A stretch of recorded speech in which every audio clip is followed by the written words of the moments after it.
শুভ সকাল বন্ধুরা, সবাই কেমন আছেন? আশা করি সকলেই ভালো আছেন। মিন্টু সোয়াল চ্যানেলে আপনাদের সবাইকে স্বাগত জানিয়ে চলে এলাম আরেকটি নতুন ভিডিও, নতুন সকাল। আজ হলো স্যাটারডে আর আজ হলো মহাশিবরাত্রি। কাল থেকে শিবরাত্রি পড়েছে। কালও ভাত খাইনি, কিন্তু পুরো দিন উপোস ছিলাম না কালকে। ওই যখন থেকে পড়েছে তখন থেকে আর খাইনি। আর আজকে সকাল থেকে উঠে এই তো সকালের ওদিকের বাসি কাজকর্ম দেখালাম না, কারণ আজ আমার এই পুজো করতে করতে ওদিকে সমস্ত কাজ সেরে স্নান সেরে চলে এসেছি পুজো দিতে। আগে ঘরের পুজোটা করে নেব, তারপর যাব মন্দিরে পুজো দিতে।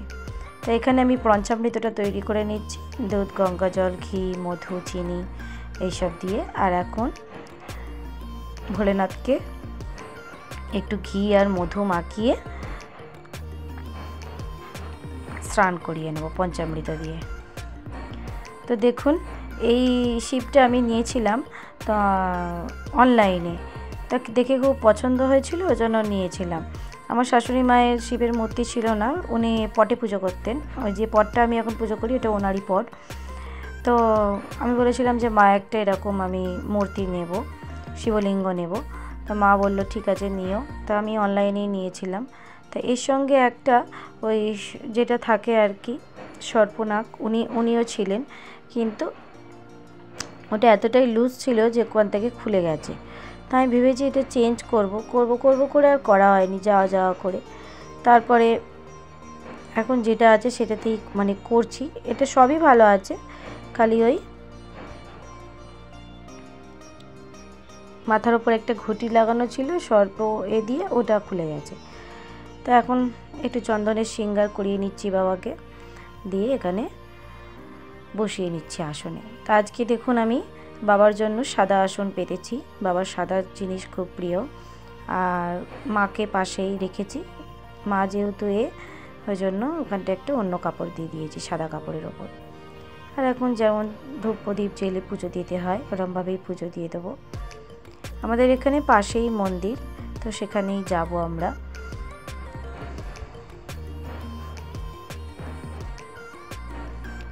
ওম নমঃ শিবায় নমঃ, নমঃ শিবায় নমঃ, নমঃ শিবায় নমঃ, নমঃ শিবায় নমঃ। তা আমি এখানে কেটে দিয়েছি। আজকে কোনোই আমি দিতে পারিনি, কোনো জায়গার যে ভয়েসটা তুলে ধরবো দিতে পারিনি, নিজের শাঁখকণ্ঠধ্বনিরও আওয়াজ দিতে পারিনি, কারণ প্রচুর মিউজিক হচ্ছিল পাড়ায়, যেহেতু পুজো হচ্ছে কপিরাইট এসে যাবে। ওই জন্য একদমই এখানে কোনো আওয়াজ ভয়েস দিতে পারিনি। নিজের কথা তো দূরের কথা, শঙ্খধ্বনিও শোনাতে গেলে ওখানের আওয়াজটা এসে যাবে, সবসময় মাইক বাজছে আর কি। তো এখন দেখুন আমি বাবাকে ওই বেলপাতা, ধুতরা ফুল, ধুতরা ফল, বেল, ওই তারপর ওই যেটা হয় গাজা, 5 রকম ফল, গোটা ফল, এই সব দিয়ে এখানে ঘরের পুজোটা সেরে নিচ্ছি। আমি পুজোটা করছি প্রায়, আমি তখন অনেক ছোট, আমার কত বছর বয়স আমার মনে নেই, তো আমার খুব মনে আছে আমি মায়ের আঁচল ধরে ধরে মন্দিরে যেতাম।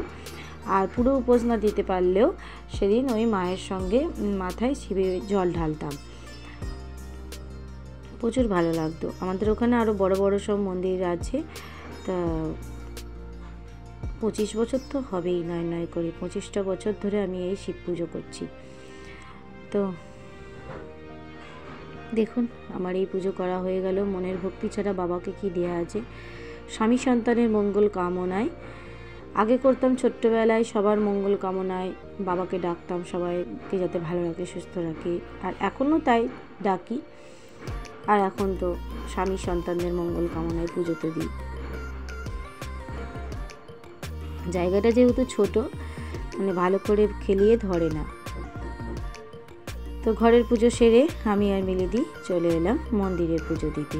এখানে পুরোহিত মশাই থাকেন না। যখন 4 প্রহরে পুজো হয়, ওগুলো খুব ছোটোবেলায় করেছি, ওরকম 4 প্রহরে 4 বার জল ঢেলেছি, অনেক করেছি। তখন ক্লাস 5-6-এ পড়ি, তারও আগে থাকতে মনে হয়, আমি মনে হয় 4-এ পড়ি, তখন থেকে শিবরাত্রিটা করছি। তো যাই হোক,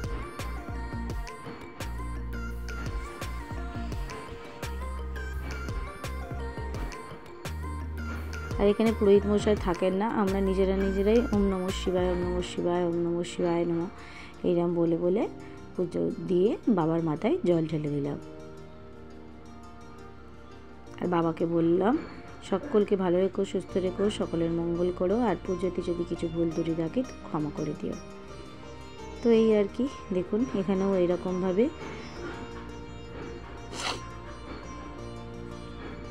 5 রকম ফল, গোটা ফল বাবার মাথায় ঠেকিয়ে দিয়ে দিচ্ছি। আর যেমন দেয় মালা, পইতে এইসব দিয়ে দিচ্ছি। এটা একদম আমাদের বাড়ির কাছেই, মানে হাঁটা পথে ওই 1 মিনিট, তাও নয়, আস্তে আস্তে হাঁটলে 1 মিনিটই কম লাগবে, এই জোরে জোরে হাঁটলে। আর এখানে অনেক রকমেরই দেবদেবী আছে, লোকনাথ বাবা, গণেশ, বজরংবলী, আরও আছে কি বেশ, আর একটা ঠাকুর আছে, অনেক কিছু আছে। দেখুন বাবা লোকনাথকে কি মিষ্টি লাগে।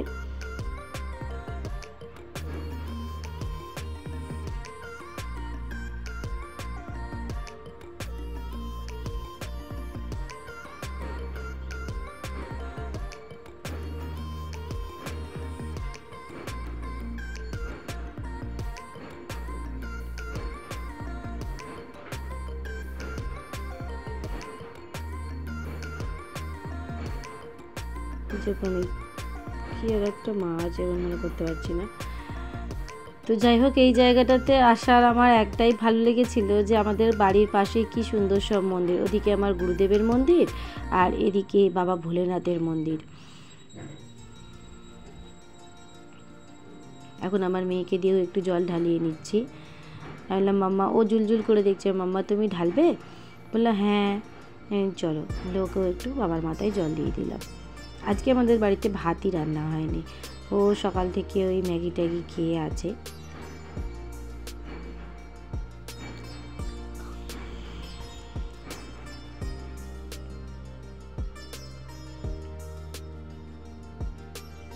আর আমার ছেলে আমাকে বলছে ক্যামেরাম্যানকে তো কিছু দাও।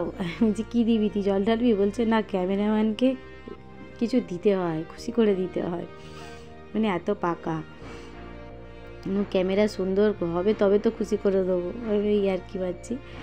তো যাই হোক, আর আমি ঘন্টাটা খুঁজছি মাঝে মাঝে, যে ঘন্টাটা মানে দড়িটা কোথায় গেল, ঘন্টাটা যে নাড়াবো।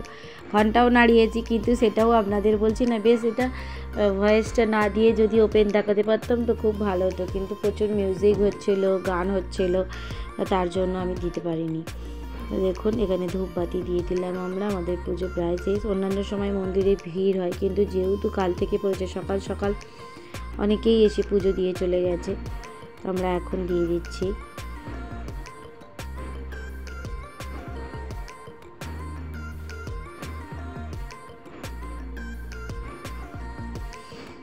ব্যাস, ব্রত পালন হয়ে গেল।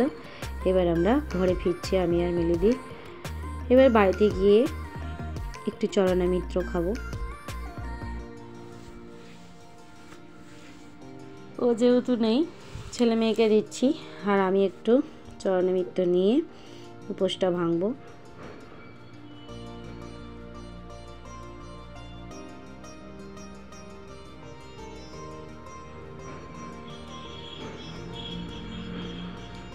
আর এখন নিয়ে বসলাম একটু ওই সাবু মাখা করতে। বেশি কিছু দেবো না, একটু চিনি আর একটু রম্বা দিয়ে, মানে কলা দিয়ে খাবো। কেননা আমি না এই কাঁচা সাবু মাখা খেতেই পারি না, আগে খেতামই না। শাশুড়ি মা ছিলেন, খেতেন, বলতো বাড়ির অন্তত একজনকে খেতে হয়। তো মা ছিলেন, মা খেতেন, মা খুব ভালোবাসতেন, কিন্তু আমি তো এটা খেতে পারি না। কিন্তু যেহেতু এখন আমিই একা উপোস করি, আমাকে তো খেতেই হবে। নিয়ম নাকি শিবের ব্রত করলে একটু সাবু খেতে হয়, তো জন্য একদম অল্প করে নিয়েছি, একটু কলা দিয়ে চটকে খেয়ে নিচ্ছি।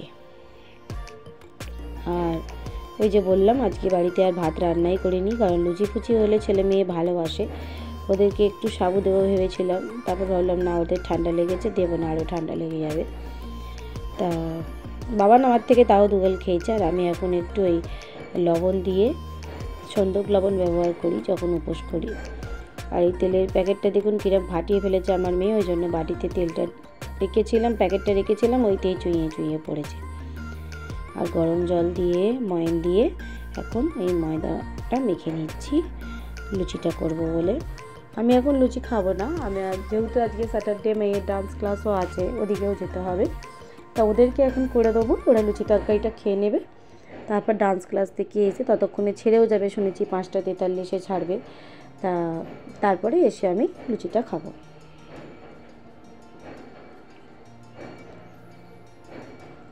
আগে ছোটোবেলায় ছিলাম শিবরাত্রির আমার সবসময় 2 দিন ধরেই পড়ে। ওইরকম আগের দিন মা নিরামিষ খাওয়াতেন, গঙ্গা স্নান করিয়ে আনতেন, তারপর বা ঘরে জল ঢালতাম, মন্দিরে 2-3 বার করে যেতাম, 4 প্রহরে 4 বার জল ঢালতে। তারপরে 4 প্রহরে জল ঢালার পরেও পরের দিনেও আমরা ব্রাহ্মণের পায়ে তেল হলুদ না দিয়ে করতাম না আর কি, কিছু খাবার খেতাম না। ব্রাহ্মণের পায়ে তেল হলুদ দিয়ে তারপরে মা বলতো স্নান সেরে তারপরে খাবার খাবে, ভাত খেতাম। তো এরকম আমরা 4-5 বছর করেছি, যখন আর কি প্রথম করা শুরু করেছি।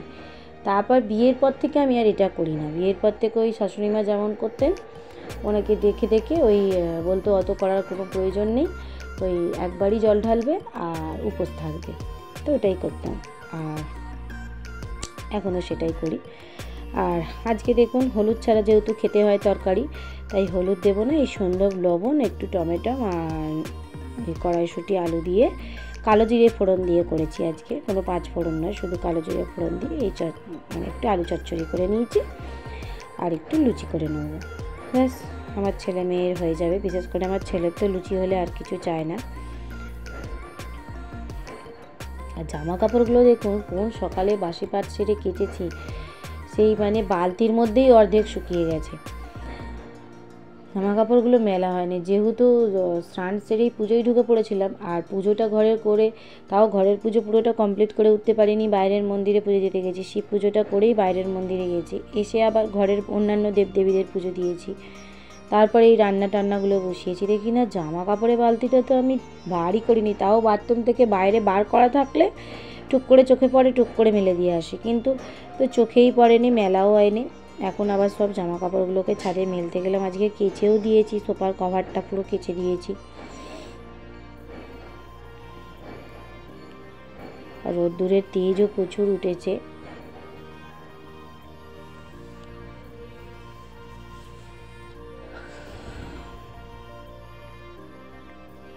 আর এখন চলে এলাম লুচিটা ভাজতে। লুচি কটা ভেজে দিলে আপাতত একটু এখন রেস্ট পাবো। এখনই বাজে 2টো বেজে গেছে, 3:30টার মধ্যে আবার মেয়েকে রেডি করতে হবে। আসলে উপোস করে দেখবেন যখন আমরা অনেক কাজটা বেশি হয়ে যায় তখন একটুখানি শরীরে ক্লান্তিই চলে আসে, খিদে আবার পায় না। আমার উপোস করলে অনেকক্ষণ উপোস করলে খিদেটা একবারে মরেই যায়, খিদে পায় না, কিন্তু শরীরে এত ক্লান্তি চলে আসে। উপোস করলে আমার মা দেখতাম বেশিরভাগ সময় বলতো একটু শুয়ে থাকবি, তাহলে খিদেও পাবে না আর কষ্টও হবে না, কিন্তু আমার তো শুয়ে থাকার উপায় নেই, কাজ করতে হবে। তো এই লুচিগুলো ভেজে নিচ্ছি।